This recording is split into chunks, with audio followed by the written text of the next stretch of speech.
Hey y'all, this is Healing Honey, and we're back with another video. So today's video will be about healing your child self, healing your parent wounds. So when we talk about healing our parent wounds, we know that for the most part, we are a product of our environment. So whatever happened in our childhood affects us when we grow up. Regardless if we are adults or not, they affect us in our everyday life. So we talk about healing the parent wound. We're talking about also healing our triggers, because a lot of our triggers stem from our parents. Being in different environments growing up can cause us to react in certain ways when we become adults. So we get into relationships, and in these relationships we have moments where we express ourselves, and we think that we're expressing ourselves in the way of just, this is how I am. But in reality, we express ourselves in ways of how we grew up, how we was in the household, what kind of environment we had in our household. So a lot of the times we get triggered by people, places, and things, and we think that's who we are. We think, oh, this is how I've always been, this is who I am. But in reality, you're reacting and responding in the way of a hurt child. Let's talk about it. We respond to a lot of things in our lives as hurt children, and we think it's just us responding. We think it's just us reacting, but in reality, we're responding from a hurt place.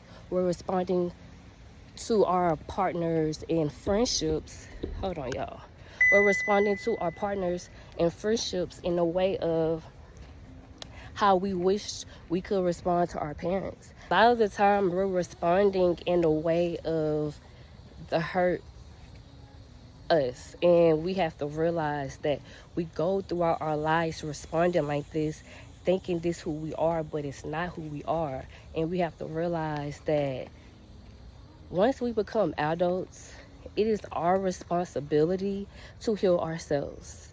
It is our responsibility to know that we're adults now, and we have to parent ourselves.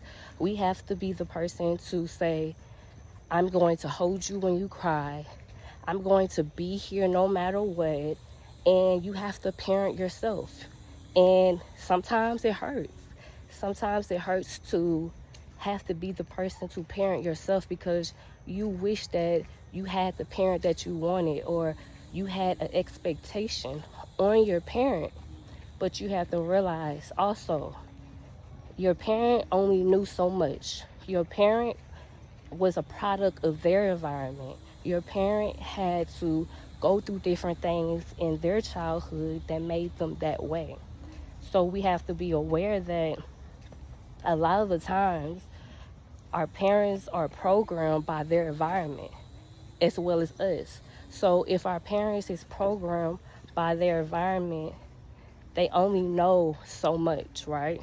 And to realize that, okay, not to give them an excuse, because we have to hold people accountable, right? But to know and to be aware and have grace and compassion with my parents, because they are a product of their environment. So if it wasn't normal for them to express themselves in their household, how can I expect them to let me express myself, or think that today, while they're adults, that they're going to be able to express themselves? It doesn't make sense. So we have to know that a lot of the times we be wanting our parent approval. We be wanting to be accepted by our parents. And it's like, we got to live life for ourselves.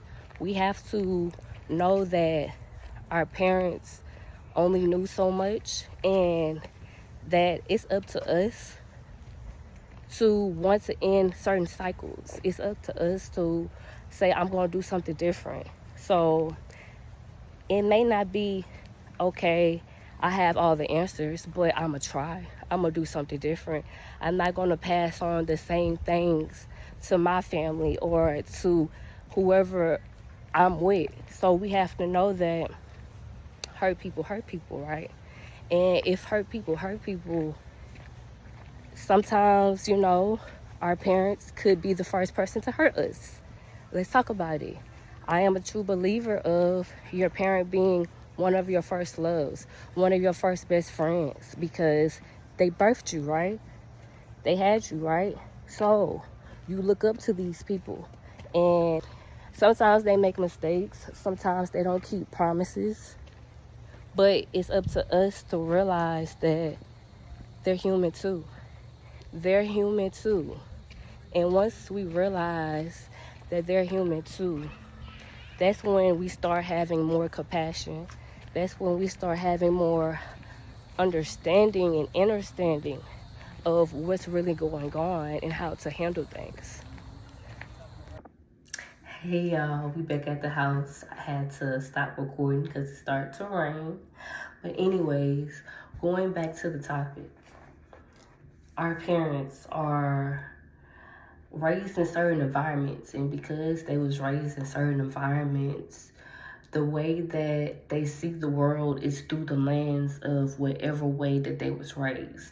If they came from a household where their feelings wasn't cared for, the way the what they had to say wasn't important, all these different things goes into how they treat you or how they treat their children once they have kids, because we only pass on what we know, right? So even though, when they was a child, they wish that they had their emotions and their feelings cared for, or they wish that their feelings and emotions was valued by their parents. When they have kids, a lot of the times they don't know how to give their kids what they wanted as children. So without them knowing, they're continuously having a cycle going on, because what your parents did to you, you doing to your kids. And you say, oh, this is all I know. I was raised like this. But you being a parent, it is up to you to say that I want something different from my kids. I want something, if I was raised this way, that I'm not going to pass on how I was raised. I'm going to do something different because I know how I wanted to be treated when I was a child. I know how I wanted to be heard when I was a child. I know my mom always talks about how her dad was very strict, and how I'm gonna be real with y'all. I feel like my grandpa, my mom, dad, has resentment towards her. I believe that he has resentment towards a lot of his kids, and I believe that it affects his health. I believe that it is part of the reason why he had a lot of heart attacks and strokes, because he has resentment in his heart.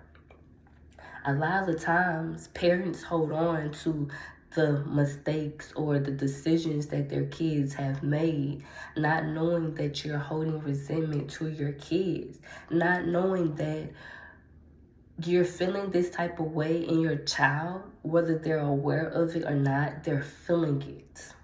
They can sense that energy. They can sense you having a sort of resentment towards them. They may not speak on it. They may not ever bring it up, but it is a feeling that a child and a parent have together. And if this parent, whether it was a mother or a father, if this parent has any type of energy or feelings or resentment towards that child, because that child is connected to that parent, that child can feel that energy. So I feel that a lot of the times we sweep a lot of things under the rug when it comes to our parents, because we want to make them feel good, or we want to be the best child that we think we couldn't be or should be, right? But when we do things like that, We restrict ourselves. We hold ourselves back. We put ourselves in these boxes because we think that we gotta act a certain way. We think we gotta be a certain way to hold this position as a child, but in reality, we don't. The only thing that we have to do is be ourselves. And I had to realize, unknowingly, my mother and my father both want me to fit in this box. They want me to have the life that they want me to have. And they may be thinking they're doing it from, oh, I want you to do better. I want you to be better than me. But in a way, you're doing it in a limiting way. You think you're doing it, you think you're doing it in one way, but you're doing it in a limited way, because you have to realize, just because you birth someone into this life doesn't mean that you have ownership over that person. It doesn't mean that you can dictate everything and anything that they do in their lives. You have to realize that you birthed this human into this life. You have to know that that human is going to make mistakes. They're going to do things that you think they shouldn't do. They're going to be ways you think they shouldn't be. But it's up to that person. It's up to that child to live out their life how they're supposed to live out their lives. I think I talked about it in one of my videos on how the first time I met my godmother, she told me how I feel like I have to have an approval from my parents. And mind y'all, I never met her before in my life. Her telling me that I feel like I need the approval of my parents. I'm like, unconsciously, I had that thought. Unconsciously, I felt that way. But we have to know that we don't owe no one anything. This is our lives. We're not living our lives for our parents. All we can do is take the wisdom, the advice, and the experience and the love that they give us and mold it into what we want to mold it to. It is not up to us to hold a standard. It is not up to us to hold the weight. It is not up to us to hold the burden. I remember maybe a year ago going to go get a Reiki massage from a goddess in the spiritual community in Houston. Her name is Energy. She's amazing, y'all. And I remember her telling me, you don't have to hold on to all these feelings that you have towards your parents. You don't have to hold on to that. That's not yours to hold. Those are not your burdens. And you have to be okay with that. You have to be okay with making someone else not happy to make yourself happy. When I say that, we restrict ourselves all the times to feel like we're the best child, or to feel like, oh, let me act this way, let me be this way, let me get this job. A lot of times, the career that we have, we don't want it, but because our parents want us to have it, or the lifestyle that our parents want us to have, we really don't want it. We have to realize that because we are the author of our reality, we got to take back ownership. I feel in the Black community, if more than anything, you hear the term, I brought you into this life, I'll take you out of this life. Now, a lot of the times, people think that that's normal. Oh, everybody say that. Oh, every Black household say that. That shit is not normal. If anything, that's traumatic. If anything, that's trauma. Because you're telling me that you would take the child that you birthed into this world out of this world, and you think that's normal? You think it's normal because that's your child? That's not normal. We gotta realize that we can respect, we can love our parents, but I am a believer. I've said this before. If you are toxic, whether you're a family member or not, whether you birthed me into this world or not, I will stop talking to you. And I'm okay with that. I'm okay with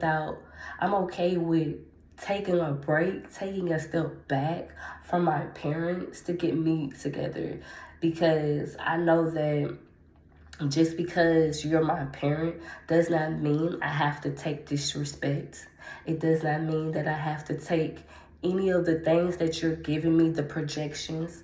A lot of the times, our parents are not even aware that they project their insecurities, their past, what they want for us on us, because they think they're doing it from a good space, because they think they're doing it from a parent point of view. But we have to be aware that if this is our reality, we gotta live out what we gotta live out. We gotta bump our head as many times we gotta bump our head. We gotta make the decisions that we gotta make, because this is our lives. And I talked about in one of my past videos that I had to take a step back from my mom and my dad, because I realized, especially with my dad, I realized that he was triggering me. But for someone to trigger you, it has to be something there inside of you that's making them trigger you, right? It has to be a reason why when this person come around, you get irritated. When you hear this person's voice, you get mad. It has to be a reason why you feel this way. And I had to be aware of that. I had to take a look at myself and say, why is he irritating you? Why does it seem like every time he walk in a room or every time he say something to you, you get mad? Oh, it's because it's something I need to help. Okay. Oh, it's because I didn't forget what you said to me when I was a child. Oh, okay. That's why. Oh, it's because it's some unresolved emotions internally that I need to work on, that I need to face, that I need to come to terms with. And it's not to point the finger. It's never about pointing the finger at the other person, but it's about sitting with yourself and seeing, why does this person affect me how they affect me? Why do I get irritated? Why do I feel like this person can bring out anger out of me? Where does this stem from? Where did this come from? When did this start? How long have I felt this way? Why do I feel this way? These are the type of questions you need to ask yourself, because these triggers are here for a reason. They're here to trigger healing. They're here to trigger, okay, this is something here that you need to pay attention to. Once we realize that these triggers and these unresolved moments of us being children and us having to go through the healing process of healing the child self, because if you don't heal your child self, baby, it will come up. It will come up through suppression. It will come up through drugs. It will come up through alcohol. It will come up through all these different things, because it wants to be heard, because it wants to be seen, because it wants to be acknowledged. How can you heal something that you don't even want to face? How can you heal something that you don't even want to hear? How can you heal something that you don't even want to acknowledge? We can't heal anything that we don't want to face. An addict cannot heal them being an addict until they admit that they're an addict. We have to realize that if we feel any type of emotion towards a situation, towards a place, towards a person, towards an event, it's for a reason. That is letting you know maybe it's something that you need to look at. Maybe it's something that you have not processed. Just because you've cried during that moment of that event happening doesn't mean that you truly let go. Does not mean that you truly healed. We have to realize when certain things happen to us, traumatic, it happens not just to us, but it happens to our body. It happens to our cells. Our cells remember, our body remember. So any type of trauma, physically, emotionally, spiritually, sexually, any type of trauma that happened to us, our body remember. A lot of the times, what I realize being on my healing journey is when we suppress certain things, we black them out. And when I say we black them out, we suppress them to the fact that we don't even remember them. It's been times on my healing journey that I've forgot about because I suppressed it so much that I blacked it out. And we have moments where they show up, whether it's in our dreams, whether it's in our physical realm, whether it's through that relationship, whether it's through that trigger, whatever it is moments where we black out past traumas and we forget about it until someone pokes, until the veil is lifted, because I thought everything was good with me, baby. I thought I was healed. I thought everything was peaches and creams. And so I had a dream and I woke up crying because in my dream, it was letting me know I still had some shit to heal. I still had some shit to face. I still had some things to let go of. And once I realized that, baby, this is just the beginning, because once you start your healing process, you're going to get tested. It's so much more things that's going to be revealed to you that you thought you healed, that you thought you let go of, that you thought you moved past. But in reality, life will show you 24/7 what you have not let go of, what you still need to work on, what you can do better. So I had to realize that a lot of the things that I forgot about, that I blocked out due to trauma, they came up. And I suppressed a lot of things through multiple things in life. So alcohol, sugar, I had addiction to sugar, had addiction to alcohol, had addiction to all these different things. But I had to realize that these are just showing me things that I need to work on. These are just showing me things I need to heal. These are just showing me things I need to face. And it's not about me pointing the finger. It's never about that, because it's all about self-accountability. I cannot help what has happened to me, right? All I can do is use that as lessons, use that as wisdom, use that as a stool to put my crown on, because anything that you have overcame, baby, anything that you have faced and you're still standing, you deserve a throne. You deserve to put your own crown on. We can't wait for somebody else to put our crown on. We got to be the person to put our own crown on, right? So I had to realize that through me taking self-accountability and not holding other people accountable, but being aware of, if a person is acting this way, 9 out of the 10 of the time, they're reacting that way because that's how they was raised in their environment. They're reacting every day on autopilot, not knowing that they're reacting from a space of their childhood. They're reacting from a place of hurt. They're reacting from a place of pain. So when I look at people now, I don't look at them as the person that they're portraying.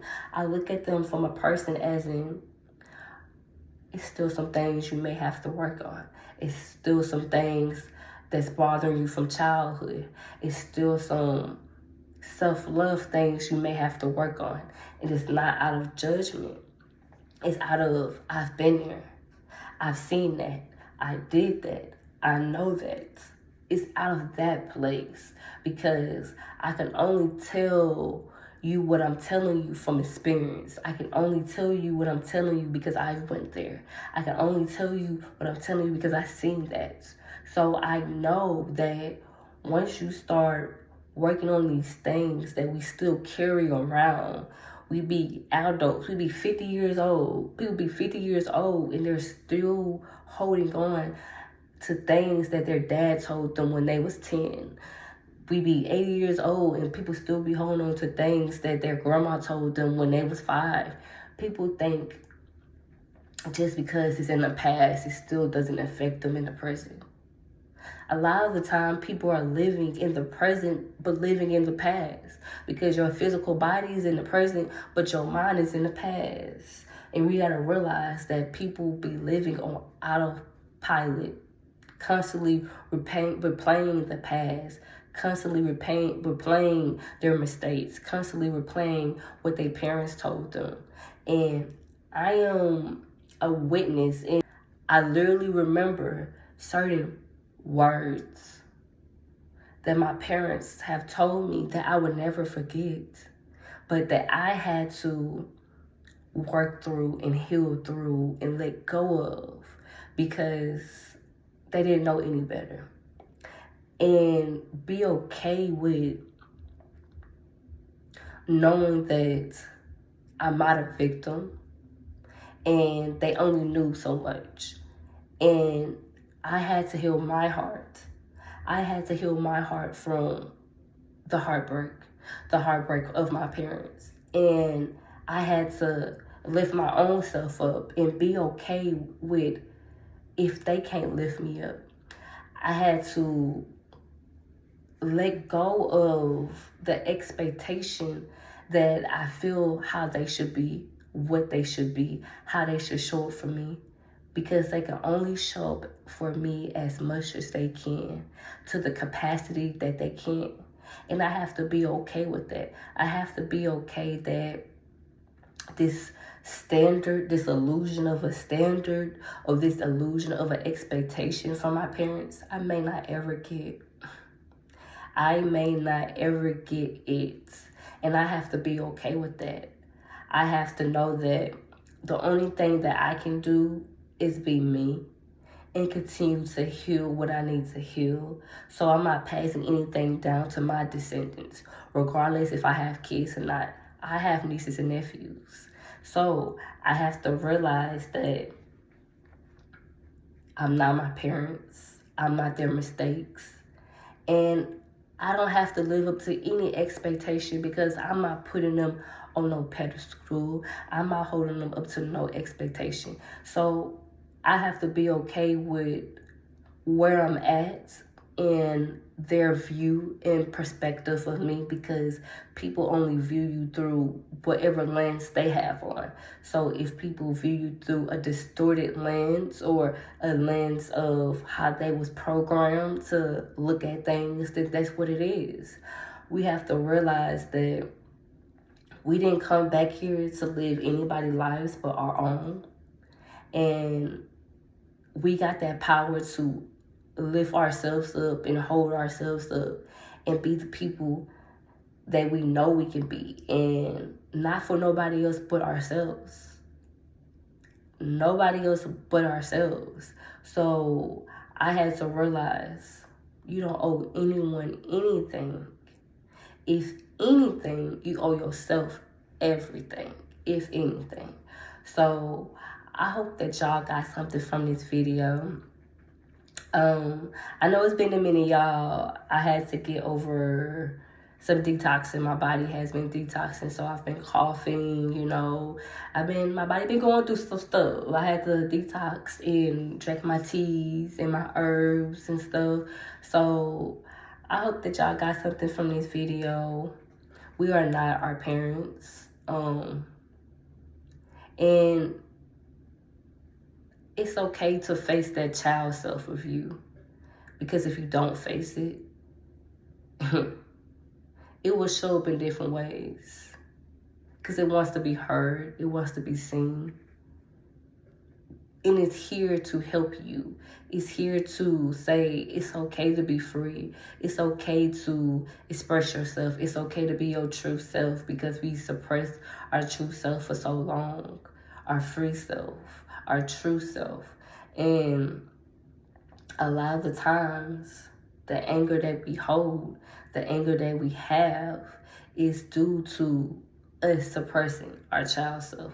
So it turns into anger. It turns into sadness, because it wants to be heard, it wants to be felt, it wants to be seen, because it didn't get the chance to do that as a child. So it expects you It expects you to do it. Because if you don't see it, who else gonna see it, right? Until next time, I thank y'all and I love y'all. Helen, honey, peace.